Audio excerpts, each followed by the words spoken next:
Hello guys, welcome back to the channel. In this today's tutorial, I'm going to show you how to make yourself look young in CapCut mobile application using the CapCut effect.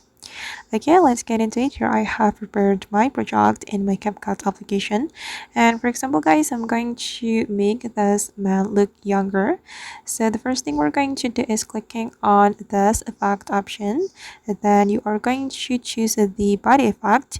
In this body effect, you have to go to the role category. Okay, and here are some filters or some effects we can choose.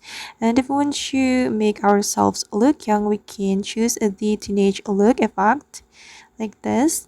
And now the effect has been applied to my video, and we just need to adjust the length like this to make it align with the video. Okay, this is the final result, guys.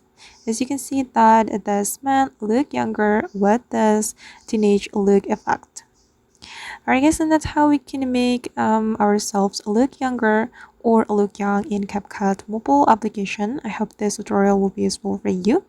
Thank you so much for watching and see you in the next video.